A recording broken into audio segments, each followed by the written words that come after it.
Welcome to the public scoping meeting for the development of post-2026 operational guidelines for Lake Powell and Lake Mead. My name is Amanda Erath, and I am the post-2026 program coordinator. This is the second of 3 public scoping meetings that will be held. The final meeting will be held next Monday, July 24th from 6 to 7 p.m. Mountain Daylight Time. You can join this meeting via Zoom or by calling in using the phone numbers provided at the bottom of the slide that you see on the screen. If you need technical assistance at any time during the meeting, please contact Jessica Sams at jessica.sams@swca.com. And you can see that email address at the bottom of this slide as well. Now I will turn it over to Meg Stone, who will go over some logistics for today's meeting. And thanks for being here. Thank you, Amanda. Welcome, everyone. And before we go any further, I want to let everyone know that we do have live Spanish interpretation throughout today's meeting. And if you're interested in listening to today's meeting in Spanish, all you need to do is look for the little globe icon in your Zoom controls where it says interpretation. Click on that and you should see Spanish as one of the language options you can select, and you'll be able to hear the Spanish audio throughout today's meeting. If you're listening in English, no need to click on anything. You should hear everything just fine. I'm going to pause now so that our interpreter can explain those instructions in Spanish for those who might be listening and want to connect to the Spanish audio channel. Bienvenidos a la segunda reunión de consulta pública para el desarrollo de las directrices operativas para el lago Powell y el lago Mead post-2026. Esta es la segunda de estas reuniones de consulta pública. La última reunión será el próximo lunes, el 24 de julio, de las 6 a las 7 de la tarde, horario de las montañas. Ustedes pueden unirse a esta reunión a través de Zoom o al llamar usando los números telefónicos en la diapositiva anterior. Si necesitan apoyo técnico durante la reunión, por favor, pónganse en contacto con Jessica Sams en jessica.sams@swca.com. Ahora les vamos a explicar cómo acceder a la interpretación en vivo al español. Para aquellos que quieran escuchar la reunión en español, busquen en sus controles de Zoom el icono de un globo donde dice Interpretation o interpretación.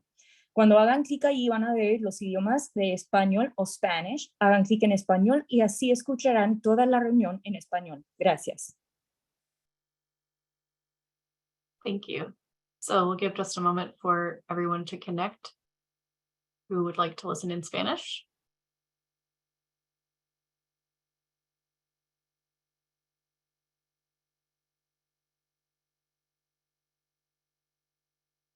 So once again, thank you everyone so much for joining us today. My name is Meg Perry with SWCA Environmental Consultants, and I'll be your facilitator for today's meeting. To let you know what's coming up in the meeting today, we are starting now with introductory remarks and welcome. We'll then move into a presentation by the Bureau of Reclamation team, and we'll have time in the second half of the hour for public comments and wrap up with closing remarks. We'll also be taking written questions and providing written responses using the Q&A tool throughout the meeting, and I'll explain how to use that in just a moment. To orient you a bit to the Zoom webinar environment you're in, as you saw when you signed in, the webinar is being recorded. We have microphones muted as there's a very large number of people joining us today, as well as chat feature being turned off. But do keep an eye on the chat because we will use that to send you some things, including links to websites that we mentioned during the presentation, as well as details about how to submit comments that may be easier to copy and paste to save for later, but you'll also see them on screen. So watch the chat for those items. As I mentioned, you can submit questions during the presentation and the comment period using the Q&A tool. So you'll click on that little Q&A button that you see there in Zoom. It probably looks like 2 little talk bubbles. A box will pop up where you can type in your question, click send, and then the team here with Reclamation will see your questions and be able to respond in writing to as many of them as they can in the time we have today. These are clarifying questions just to help you to prepare informed comments. So questions received today are not part of the official project record, but really for your informational purposes. And then we will also be taking formal public comments for the record verbally during today's meeting.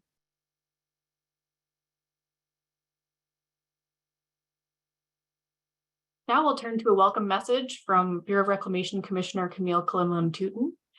And for those of you listening in Spanish, this will be a recorded video, and you may wish to mute the main audio for the room so that you can hear the Spanish interpretation over the video. And in order to do that, click again on your globe icon, and you should see a mute main audio option there in the interpretation menu. So just a moment while I pull up that video for you.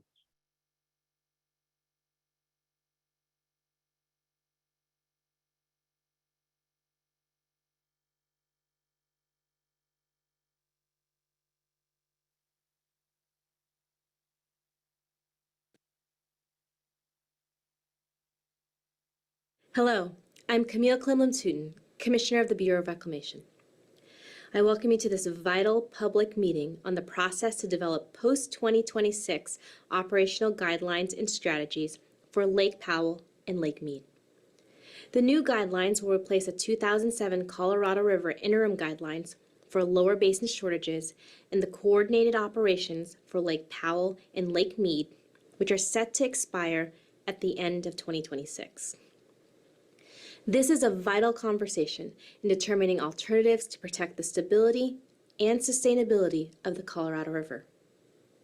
It is important that we hear your views on a way forward for all stakeholders to achieve our shared goals of long-term sustainability in this basin.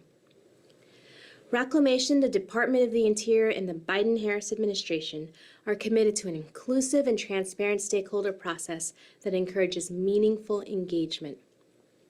This is a monumentally important task that must be undertaken in a cooperative, collaborative spirit. This ensures a thorough, inclusive, and science-based decision-making process that builds a more sustainable future for the basin. This process builds on Reclamation's commitment to have the tools and strategies in place to help guide the next era of the Colorado River Basin, especially in the face of continued drought conditions. You are a vital part of that process, and I'm grateful that you're here today.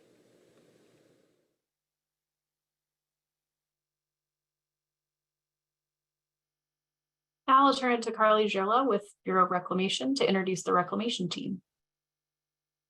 Thank you, Meg. Good morning and welcome. My name is Carly Gerla, and I am Reclamation's Program Manager for the Post-2026 program.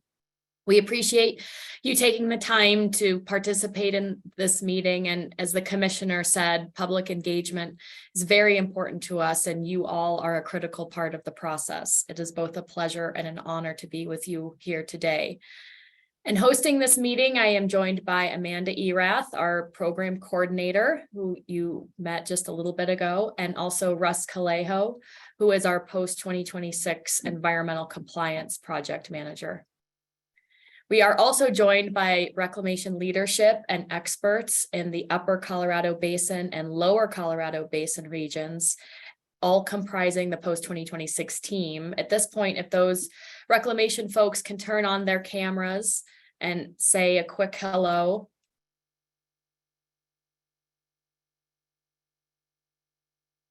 Thank you. And I'd also like to recognize our regional director for the Lower Colorado Basin region is joining us here today, Regional Director Jackie Gould. So we appreciate her leadership and being with us here today. So before receiving any scoping input or comments that you may have, we want to provide a brief presentation. I will begin with an overview of the project background, setting, and need, and then we'll provide an overview of the key operational agreements that the post-2026 process we'll be developing the successor agreements to. I will then hand the presentation over to Amanda and Russ, who will describe the post-2026 process and the scoping piece before receiving any comments you'd like to provide today. As Meg described earlier, if you have any questions along the way, you may type those in and we will try to get to those questions as we're moving through the presentation. So to start, I would like to set the stage by describing the operational setting for those not familiar with the Colorado River Basin. The basin spans a large portion of the western U.S. The Colorado River and its tributaries flow through 7 U.S. states and then into northwestern Mexico, and provides essential water supplies to approximately 40 million people, nearly 5.5 million acres of agricultural lands and habitat for ecological resources throughout its journey from the headwaters of the Green in Wyoming to the Gulf of California and Mexico. In the basin, 30 tribes consider the river and its tributaries an essential physical, economic, and cultural resource, and many of those tribes have substantial and often senior reserved water rights. Dams at the major reservoirs can store nearly 4 times or 4 years of the basin's long-term average inflow and provide essential storage for municipal and agricultural needs, provide a multitude of recreational activities, and generate 4,200 megawatts of hydropower that feed Western power grids. Over 90% of that system storage capacity resides in Lake Powell, formed by Glen Canyon Dam, and Lake Mead, formed by Hoover Dam. The operation of the system is governed by a complex body of legal agreements that includes federal legislation, contracts, court decisions, and an international treaty with Mexico. Several of the operating agreements adopted in the last 15 years that govern the operation of Lake Powell and Lake Mead expire at the end of 2026, and that's why we are here today. These are the Colorado River Interim Guidelines for Lower Basin Shortages and Coordinated Operations for Lake Powell and Lake Mead, or the 2007 Interim Guidelines, or the Guidelines, and the Colorado River Basin Drought Contingency Plans, or the DCPS. This figure is plotting the natural flow into the basin for over the last 100 years. By natural flow, we mean the flow that would have occurred absent the impacts of humans, so water use or reservoir regulation. And what this is showing is that the Colorado River system is highly variable, with a difference of nearly 20 million acre feet between the lowest year on record, which is 1977, and the highest year on record, 1984. When the interim guidelines were being developed, the basin's long-term average inflow was about 14.9 million acre feet. The impetus for the development of those guidelines was that 5-year low flow period in the early 2000s. We're going to come back to that in a minute. Since 2000, the basin has experienced a significant departure from that long-term average, with the most recent 24-year period averaging 16% less. This decline is due to increasing basin temperatures and related hydrologic effects, resulting in drier conditions across the basin. So to recap, the long-term average leading up to the development of the 2007 interim guidelines was 14.9 million acre feet, but the most recent approximate 20-year period has averaged 12.5 million acre feet. While it's impossible to predict the future or know exactly what to plan for in post-2026, climate science tells us that the future temperatures in the basin will continue to warm and that we can expect an increased likelihood of experiencing prolonged droughts. This figure is plotting Lake Powell in the darker blue and Lake Mead in the bottom lighter blue, storage and percent capacity since their initial filling. The precipitous drop in storage over that 5-year period from 2000 to 2004 is what motivated the development of the 2007 interim guidelines. That period was the driest 5-year period on record, with the average inflow ranging from only 25 to 60% of average each year. System storage in the basin declined from nearly full to less than half capacity. By spring of 2005, Powell was sitting at about 33% capacity, by far the lowest since its initial filling in the mid-60s. And as a result, Secretary Gail Norton at the time challenged the Basin states and Reclamation to develop a drought mitigation plan to implement this plan by 2007. And this became the 2007 interim guidelines. Since that time, the system has not recovered to those levels prior and has generally declined as a result of dry hydrology coupled with basin water use. Currently, the combined storage of Lake Powell and Lake Mead is at 36% capacity or 36% full. This is an improvement from this time last year, which the Lake Powell and Lake Mead was about at 27% full, but is nonetheless low and not a comfortable percentage to be at. Since the first year of operation under the interim guidelines in 2008, several new agreements and drought response actions have been implemented alongside other initiatives such as planning studies, not listed here, in response to the changing hydrologic conditions in the basin. The adoption of the guidelines for an interim period through 2026 has provided an opportunity to gain valuable operational experience, and that operational experience is an important consideration when thinking about the long-term future operations. At the top of the diagram, we can see the agreements that expire in 2026 in orange, and alongside are the two ongoing processes to modify Powell and Mead operations in both the near term and the long term. Here's a simple table comparing the long-term and the near-term planning processes that are currently underway in the Colorado River system, and the scopes and the durations are for each are different. For the near-term operations, the scope of the effort is limited to specific sections of the guidelines. The goal is to develop the operational tools needed to address extreme drought and low water levels. And these tools are being developed through a separate NEPA process, through the development of a supplemental EIS or the SEIS, which is a supplement to the original 2007 EIS for the guidelines. It was initiated in November 2022. And operational modifications that come out of this process would be in place for 3 years from 2024 to 2026. In contrast, for long-term operations or the post-2026 process, we will need to revisit all sections of the 2007 interim guidelines, as well as other operating agreements, such as the DCP that are set to expire in 2026. The scope has not yet been determined. The public scoping process will help us determine that, including the duration of those operations.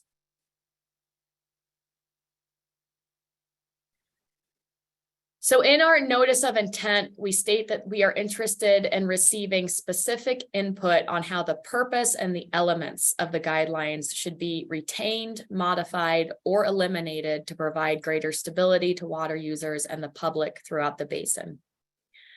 Summarized from the 2007 ROD, the purpose of those guidelines is to improve management of the Colorado River by considering trade-offs between the frequency and the magnitude of reductions of water deliveries, provide a greater degree of predictability with respect to the amount of annual water deliveries in future years, particularly with respect to the lower basin, and provide additional mechanisms for the storage and delivery of water supplies in Lake Mead to increase the flexibility of meeting water use needs from Lake Mead. The guidelines are then comprised of 4 operational elements that are designed to meet that purpose. And those 4 elements are the shortage guidelines, which are prescribed volumes of lower basin shortages at specific Lake Mead elevations. Coordinated reservoir operations, so guidelines for coordinated operations between Lake Powell and Lake Mead. Storage and delivery of conserved water, so this is the mechanism for storage and delivery of conserved water in Lake Mead, or the ICS, the intentionally created surplus mechanism. And then the surplus guidelines, guidelines to identify surplus conditions.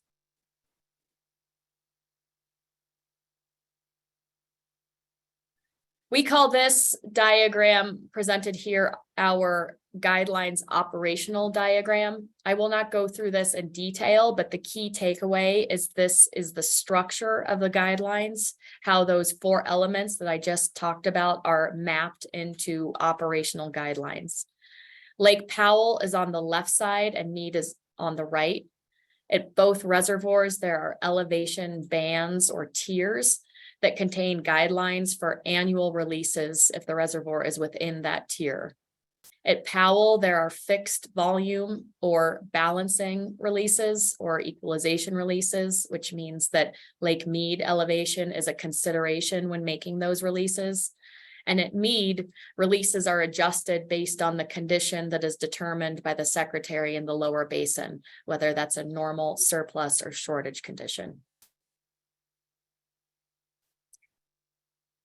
In 2019, in response to the changing hydrologic conditions and the increased risk of reaching critically low elevations at Powell and Mead, the Colorado River Basin DCPs were adopted. These plans act as an overlay to the 2007 interim guidelines. They are essentially a combined set of operational guidelines, and they also expire in 2026. Those key elements are additional water saving contributions by the lower basin states, additional flexibility for water storage and recovery to incentivize conservation, drought response operations and demand management in the upper basin.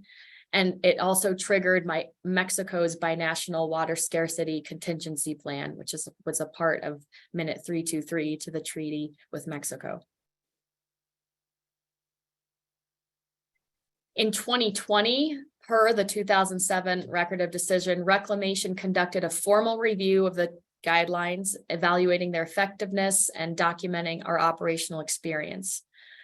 That review concluded that the guidelines were not sufficiently robust and additional actions were needed to reduce risk. And it offered several considerations as to how to enhance that effectiveness. The first was to enhance flexibilities and transparency for water users, expand participation in conservation and basin-wide programs, increased consideration of the linkage that occurs between coordinated reservoir operations, and that more robust measures to protect reservoir levels are needed. I will now pass the presentation over to Amanda to describe the post-2026 process. I hope I have provided some useful background information and context. This is also included in the notice of intent to inform and frame your scoping comments. So thank you. Thanks, Carly. As Carly has discussed, several of the operating agreements that govern the operation of Lake Powell and Lake Mead expire at the end of 2026. Through the post-2026 process, we will develop successor domestic agreements for the long-term operations and management of the Colorado River system beginning in 2027. The post-2026 process will be a multi-year NEPA process, which will conclude in mid-2026 before the development of the 2027 annual operating plan for Colorado River reservoirs begins. This process is focused on domestic actions. There is a parallel process through the International Boundary and Water Commission to develop successor agreements to Minute 323 with Mexico.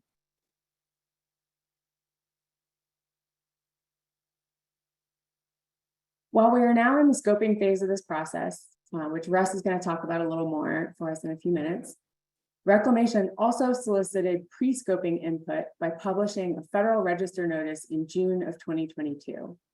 This Federal Register notice requested input on the process and the substantive elements for the post-2026 process. It also highlighted 3 changed circumstances in the basin since 2007. First, the changed hydrologic conditions, which Carly has talked about some already, that have resulted in unprecedented drought and historically low reservoir conditions. Second, the desire for full engagement and consultation of basin tribes and Reclamation's commitment to engage with the basin tribes in a meaningful and transparent manner during the post-2026 process. And lastly, the extraordinary cooperative process that has been forged between the US and Mexico since 2007 to develop and implement several significant international agreements on the Colorado River. In response to the Federal Register notice in June of 2022, Reclamation received 56 stakeholder letters signed by 82 unique stakeholders, including 11 tribes and 141 unique comment letters from concerned citizens. The input that was received was summarized in the pre-scoping summary report, which was published in January of 2023 and is available on Reclamation's post-2026 website.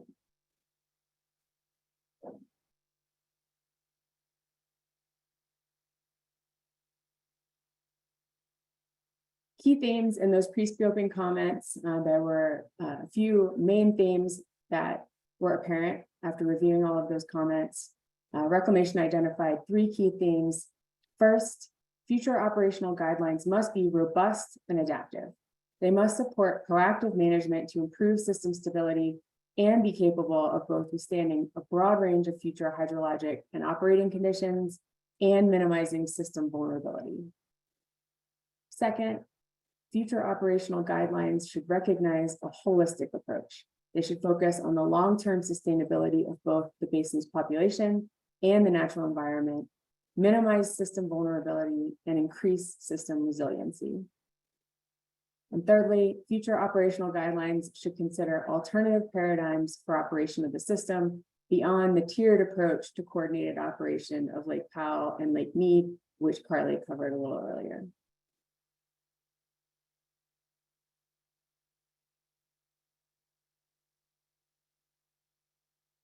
Reclamation is working currently to design and implement a stakeholder engagement process that is inclusive and transparent, that encourages meaningful input from tribes, states, partners, stakeholders, and the public.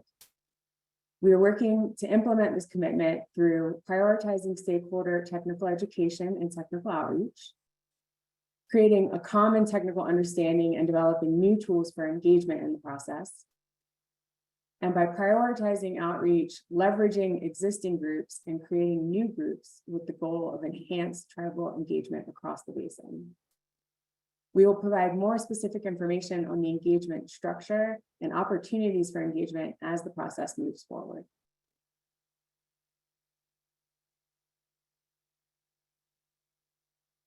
The last slide I'm going to cover is just a schedule. So you can have an idea of what the post-2026 process is going to look like time-wise. On the left side of the figure, you can see where we are now in the process. We published the Notice of Intent, or NOI, last month and are now in the scoping period. Scoping comments are due August 15th, 2023.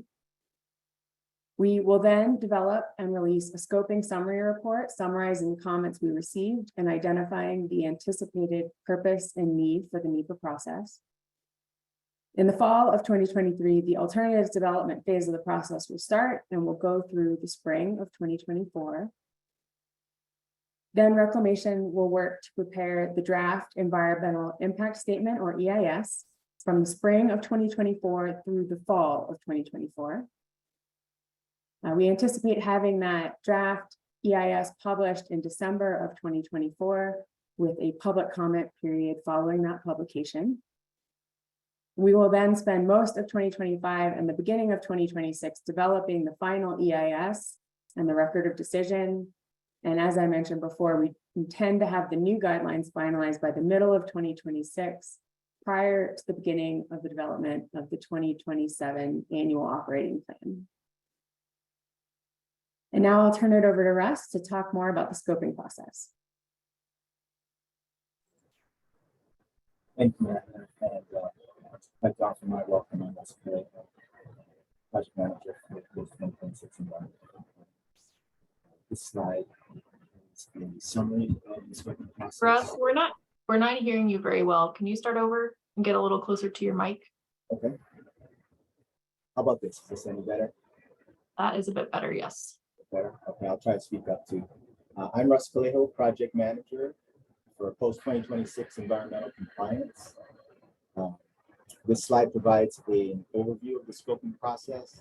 These items have been mentioned before, but this is a a nice slide that has it all in one place. First, we published the notice of intent on June 16th to prepare environmental impact statement. Our 60-day public scope and comment period ends on August 15th.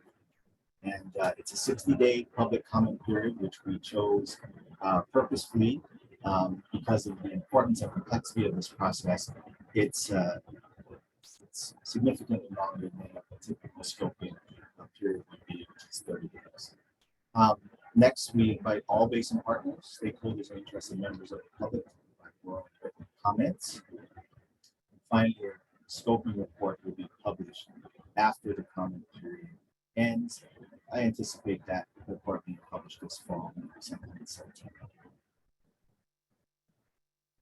Russ, it seems like your audio is still not too strong for some folks. I don't know, you may just need to speak pretty loudly. I think your mic is not picking you up much different than the ambient sounds. So you're getting a little bit of fuzz.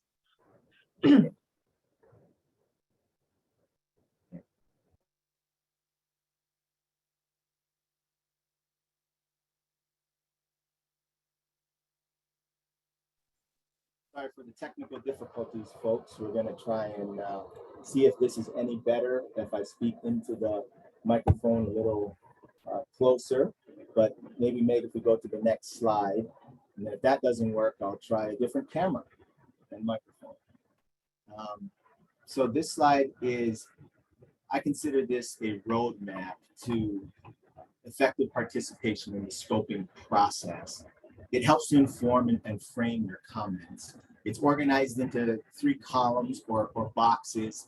Each of the boxes are bordered by a different color. So the first box on the left, considerations, framed by the dark blue. This is helpful information to consider when conceptualizing your comment, when thinking about developing a comment. And it's the following: the past 15 years of operating experience, findings from the 2020 review of the 2007 interim guidelines, themes in the pre-scoping report, and the need for robust and adaptive operations. The next column in the middle is what we are seeking feedback on, and it's bordered by the light blue. And this is the particular input that we're seeking through the scoping process. And that includes operational guidelines and strategies, ideas for that, potential modifications to the purpose and elements of the 2007 interim guidelines, and any other related issues that should be considered in the EIS. And our last column, bordered in yellow, the last box on the right, that's what your comments and input will inform. The results that will come through the scoping process. And that is the following: proposed federal action, purpose and need for that action or those sets of actions, and the scope of the analysis. For example, the affected area, the geographic scope, and the time horizon or term of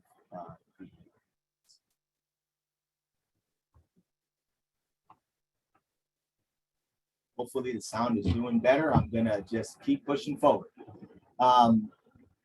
This next slide are the 5 ways to comment. This is an important slide, which I'll read every letter of, particularly for folks on the phone. Not sure if we had phone participants, but just in case, I'll read it completely so folks on the phone will they'll be able to jot down the information. First, in the top right-hand part of the slide, there's some red text clearly identifying, again, the 60-day comment period that closes on August 15th. So here are the ways to comment. Of course, today, you can comment during the public scoping meeting orally. We'll have some time reserved at the end for that. Next, the web form is available on the project website. And here's the project website address: www.usbr.gov/Colorado River Basin /post 2026. Next way to comment: send an email. And here's the email address: crbpost2026@usbr.gov. We also have a telephone hotline, Phone number is 602-789-3889. And lastly, there's a good old-fashioned way, mailing a hard copy to the Bureau of Reclamation. Attention, post 2026, mail stop 84-55,000, PO Box 25007, Denver, Colorado 80225.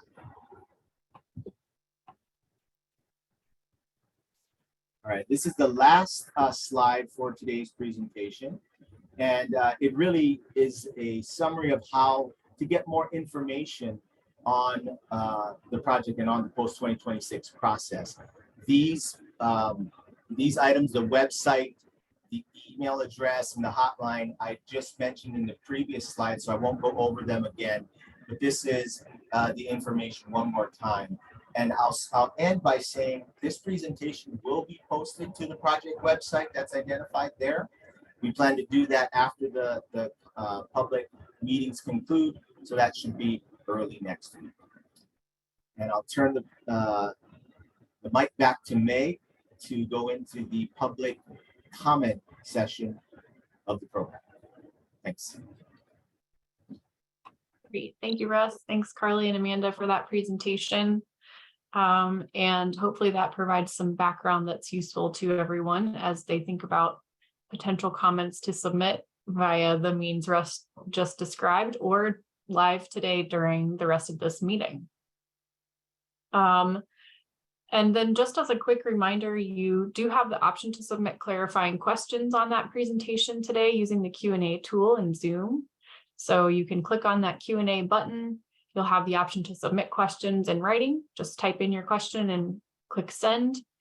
And then you can also see questions that the team has already answered. So we haven't gotten, I think we've only gotten one so far, but we'll keep, the team will be working in the background throughout the rest of the meeting today to address as many questions as they can in the time that we have. And then if you don't get your question answered today, do feel free to follow up using these methods, the email or the project phone line. And there may be some answers on that project website as well. So with that, we're going to transition into our formal public comment time for today's meeting. So unlike the questions, which are just for clarification, not part of the record, these are formal public comments that go into the project record the same way a written comment would. So we won't be responding to anything that we hear in comments today, but it will all go into the project record and be considered as part of the scoping process. So if you'd like to submit a comment today, I'll explain in just a moment how to do that. A few guidelines to keep in mind. Please address your comments to the Bureau of Reclamation team. Carly and Amanda are going to be on video listening to you here rather than to other commenters. We'll ask that you limit your comments to 3 minutes so that we do have time to hear from as many people as we can. And of course, if you have more than 3 minutes worth of comments, you're welcome to submit those in writing via the methods Russ described, and we'll share a reminder of those at the end as well. They're also in your chat, so if you click on the chat button, you'll see all the information about how to comment, and you can jot that down or copy and paste it for your future reference. Finally, probably goes without saying, but this is a virtual event designed to be viewed in homes across the country in real time. So of course, profanity is not acceptable. With that, we're going to open it up for public comments. If you have a comment to share, please just click the raise hand button in Zoom. Or if you're joining us by phone only, you can press *9 on your keypad to let us know that you have a question, or sorry, a comment to share. And again, questions should be typed into the Q&A. Comments will be receiving verbally by raising your hand. Once you raise your hand, I'll do my best to guess how to pronounce your name and call on you to speak. Please correct me when you state and spell your name for the record at the beginning of your comment, and then you'll have this 3-minute timer that you see on screen to guide you as you go through your comment. And I'll also mention for those who might wish to share a comment or a question in Spanish, please do. Our interpretation team is ready and happy to help translate any written questions that come in Spanish, or if you have a comment that you'd like to share verbally, and you prefer to share that in Spanish, that's also, of course, an option. So with that, we're going to go to our commenters. Go ahead and click that raise hand button if you have a comment to share today. And we look forward to hearing from you.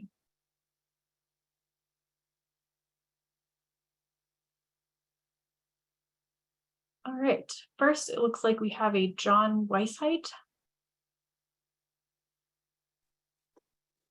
Yes, thank you, Meg, Carly, Amanda, and Russ. I appreciate your presentations. Hold on there while I get my statement up here. I'm trying to be efficient. I would like this analysis to be more than just about Glen Canyon Dam and Hoover Dam, because the Bureau of Reclamation involved the operations of Flaming Gorge Dam, Blue Mesa Dam, and Navajo Dam to prevent the outlet works at Glen Canyon Dam from essentially sucking air.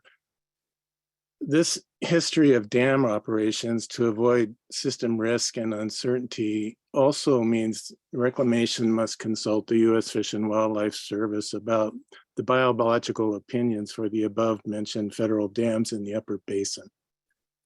I also think an analysis by the Fish and Wildlife Service should include an updated biological opinion for the multi-species conservation program in the reaches of the lower basin below Hoover Dam.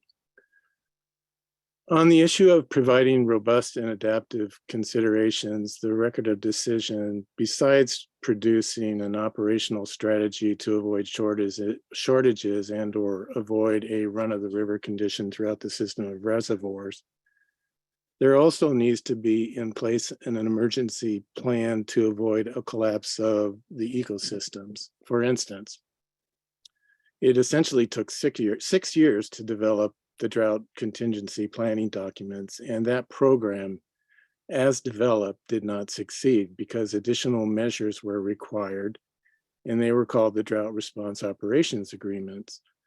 Therefore, the contingency plan needs to be effective immediately the next time Lake Powell or Lake Mead drops below elevations for safe hydropower operations. Lastly, the physical infrastructure and the legal foundations of the Colorado River Basin are antiquated, and they're very unhelpful. Unless the physical infrastructure and the social frameworks are changed dramatically and quickly, this society will not be crossing to safety before the 22nd century arrives.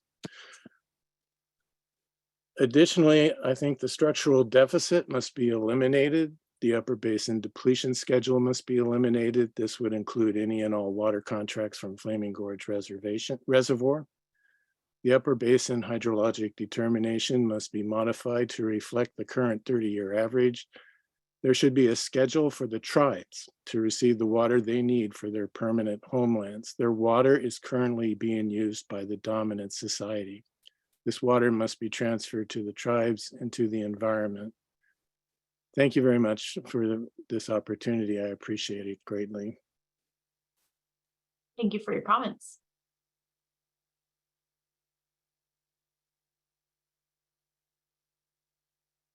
All right. Not seeing any other hands up at the moment, but we encourage anyone who has a comment to share to please click that raise hand button in Zoom to let us know that you have a comment, or press *9 on your phone keypad, and that will also raise your hand here in Zoom if you're just dialed in on your phone and would like to comment.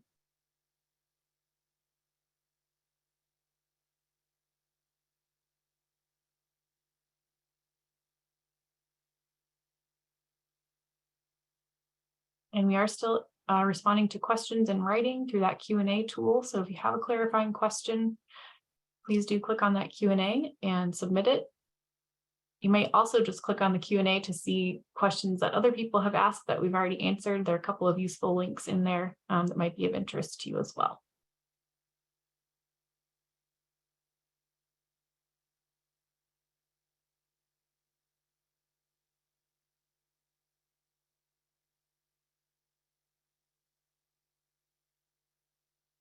Great, looks like Greg Bola. Yes, can you hear me? Yes, we can. Go ahead. Right. This is not quite prepared, but more off the cuff. But with the law of the river being a set of pieces of legislation that go back, at least 100 years, the compact from 1922. I think a problem with government, not just in this context, and by problem I mean an issue to resolve, is layers and layers and layers of legislation that have accumulated over the years that have made innovation and flexibility very difficult. And so in other contexts, there are things like how internet companies are regulated is based on a 1994 piece of legislation. And so the legislation isn't in lockstep with the realities that we're living with today. And so the situation with the Colorado River is similar in that respect. So my general comment is to develop mechanisms through which legislation can be adapted, updated,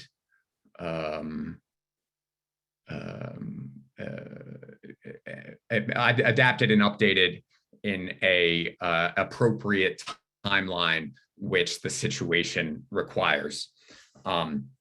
Because as there is less and less water and more people using that water, it becomes more and more of an untenable situation. So developing the legal frameworks to adapt to those changing hydrologic conditions, I think is critical. And then to echo the previous commenter's point, just making sure that we put tribes not only at a seat at the table, but potentially first.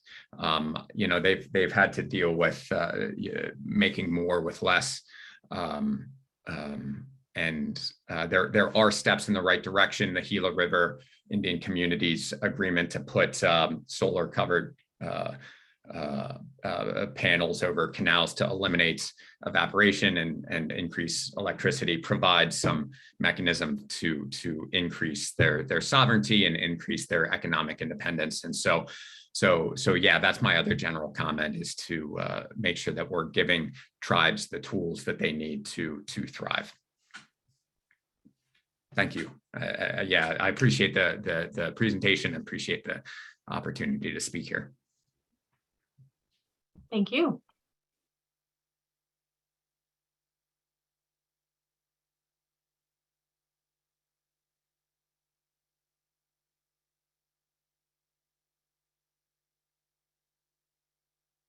Great. The floor is open for additional comments. Just click that raise hand button in Zoom or press *9 on your phone to let us know that you have a comment to share.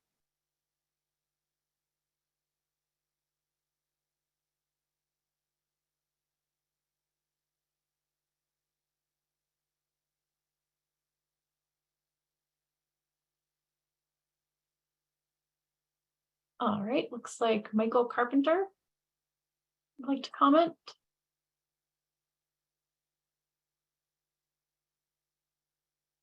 And you may need to click unmute. Yes.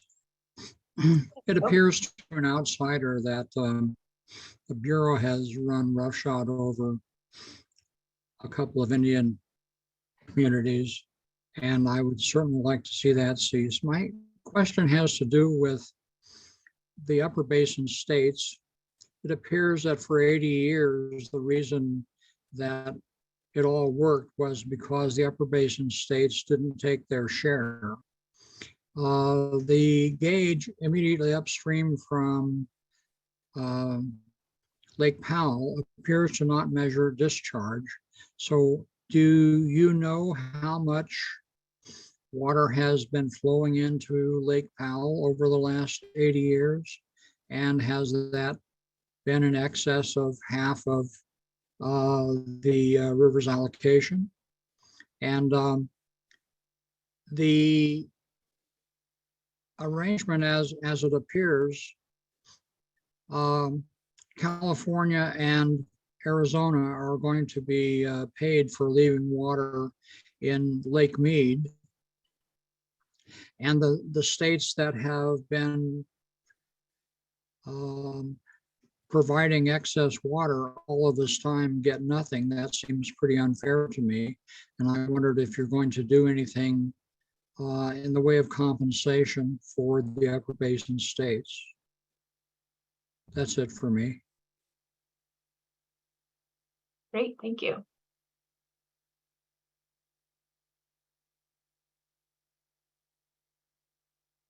Excellent. So as I mentioned, all the comments we're receiving verbally today will go into the project record. They'll be considered by the team. And then if you're looking for response to a clarifying question today, you can click on the Q&A button and type that in so that the full team can review it. But understand there might be some broad questions you want the team to be thinking about in your comments as well. So thank you.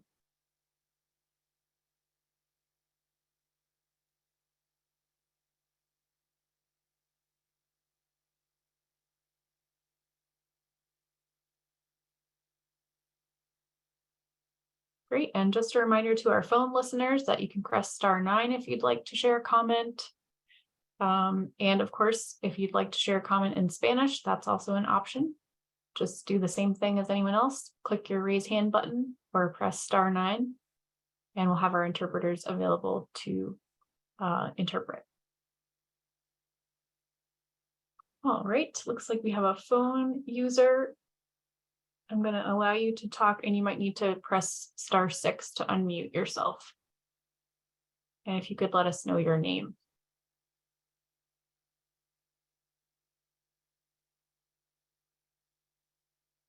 Hello, can you hear me? Yes, we can hear you. And what's your name? My name is Nikola Lakic. I'm architect and inventor.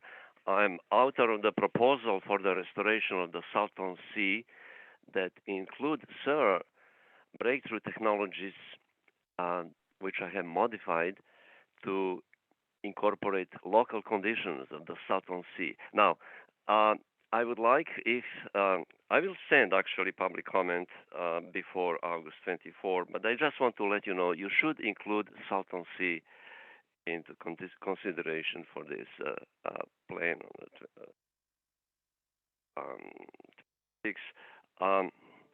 The thing is, my proposal allowed less water from Colorado River to make functional lake, Salton Sea. Today is dying lake because it's in the depression below sea level, and everybody consider that as waste land and dying lake. There is solution how we can change that and make fill it back, despite the quantification settlement agreement that reinforce less water from Colorado River. So I will send something soon, and I would like if you can include Salton Sea in your consideration, and if you can study my work. It's amazing stuff, and I wasn't able to get on internet for some reason, and I'm just on phone right now. So I will study a little bit. We'll go on website and see a little bit more. Although I am fighting this for the last 10 years, it's a serious matter, and it's a great proposal that for some reason was ignored for 10 years. Right now is under the review by the U.S. Army Corps of Engineers, and I hope they will be objective and see that. But I just want to ask to let you know and to include Salton Sea. It's very, very important. Can be functional lake. We can restore it back to the level of 1950s and 60s, despite restriction of water inflow from the Colorado River. So right now, I can just let you know to expect one letter from me. My name is Nikola, Nikola, Lakic, Lakic, and I made quite a few public comments around it, about it. So Your meaning. Thank you very much. Thank you very much.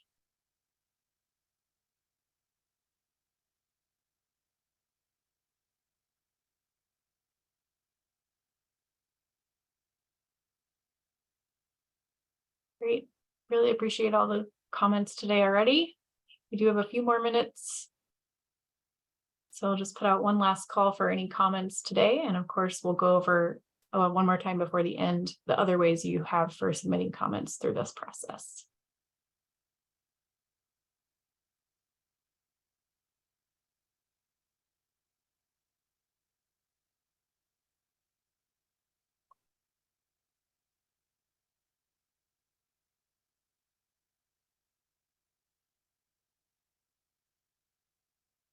All right, not seeing any other hands. I'll turn it back to Carly for some closing remarks, and we'll share a reminder about those comment options.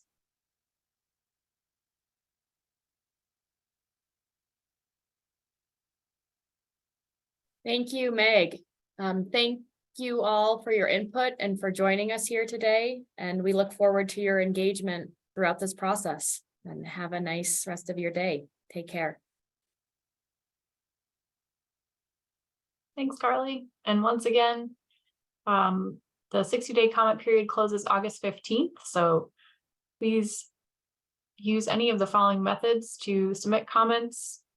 The third public meeting is on the 24th of July.